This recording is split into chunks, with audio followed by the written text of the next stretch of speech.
আমার বাচ্চা যদি আমি যদি ব্যবসা না করতে পারি, আমার যদি ইনকাম না থাকে, এই বাচ্চা না খেয়ে মরবে না, আমার ফ্যামিলি না খেয়ে মরবে না। তো আমার ফ্যামিলি তিলে তিলে মরাচ্ছে, আমরা একসঙ্গে মরে যাবো। আমরা যে ব্যবসা করি, যাই করি ফ্যামিলির জন্য করি। ফ্যামিলি তো আমাদের একটা পার্ট। আমি যদি তাদের নিশ্চিত ভবিষ্যৎ না দিতে পারি, তাহলে তাদেরকে নিয়ে বেঁচে থাকার চেয়ে মরে যাওয়া অনেক ভালো। সম্মানের সাথে আমি একদিন বাঁচবো, অসম্মানের সাথে আমি 100 বছর বাঁচতে রাজি না। আমার যে সম্মান ছিল, এই সম্মানটা আপনারা অবৈধ ট্যাগ দিয়ে আমার সম্মান ক্ষুণ্ণ করছেন। আজকে আমি যদি ব্যবসা না করতে পারি, তাইলে তাদেরকে আমি স্কুলে পাঠাবো কীভাবে, ভালো পড়াশোনা দিব কীভাবে, ভালো শিক্ষা দিব কীভাবে, ভালো খাওয়া দাওয়া দিব কীভাবে, এবং সমাজের ভালো মেসেজটা আমি কীভাবে দিব আপনারা বলেন।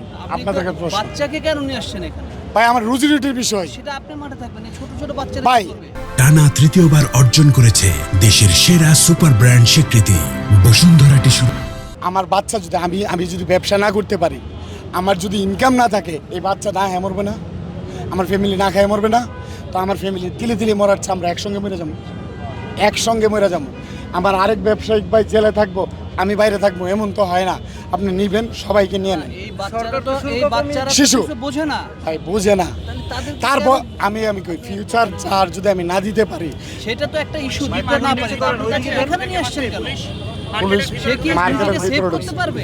ভাই সেভ না করতে হলে আমি বাবা, আমি একটা কথা বলি, আমি হলো বাবা, আমি যদি না মরতে চাই, বাচ্চা তো একটা পুলিশ কি মার্কেটের ভেতরে ঢুকে আপনাদের সাথে আপনি অবশ্যই আপনি আসবেন না আমার ফ্যামিলি আমার পার্ট, আমার অর্থের ইনকাম তারা খাচ্ছে। আমার ওয়াইফ বলতেছে তুমি একা যাবা কেন, আমার ওয়াইফ আমাকে এই পরামর্শটা দিচ্ছে, আমি তার জন্য আমি নিয়ে আসছি আমার জীবিকার তাগিদে। এখন আপনারা শুল্ক তো কমিয়ে দিয়েছে ভাই। ভাই আমি চাই এ নিয়ার সম্বন্ধে 1 বছর ক্যাম্পেইন করা হোক। সরকার যদি জনগণের মানে সমর্থন নেয়, আমার কোনো মানে এটাতে কোনো দাবি নাই, ব্যাখ্যা নাই।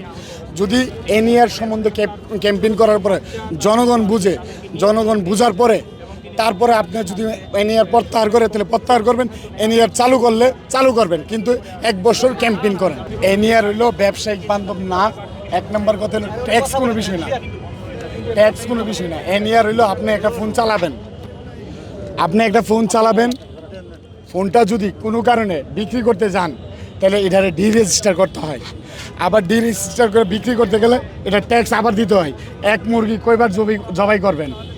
আমার কথা হলো ভাই, আপনি এনইআর সম্বন্ধে জানেন, আমাকে প্রশ্ন করার দরকার নাই। তো আপনি একটা মিডিয়া, আপনার জানার অনেক হয়ে আছে, তার জন্য আপনাদের বলি, আপনারা জানেন, যদি এনইআরের সঠিক তথ্য আপনারা দিতে পারেন, এনইআর যদি জনবান্ধব হয়, আমরা এটাকে পূর্ণ সমর্থন করব।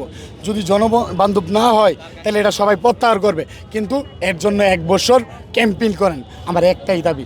আর যারা মূল দাবি কি এটা এনইআর বাতিল, এনইআর বাতিল আমরা কোনো বাতিলের পক্ষেও না, বাতিলের পক্ষেও বলতেছি না, বিপক্ষেও বলতেছি না, কিন্তু আমার কথা হইলো 1 বছর ক্যাম্পেইন করেন, তারপর এনইআর চালু করেন। তাহলে কবে এনইআর চালু করতে বলেন?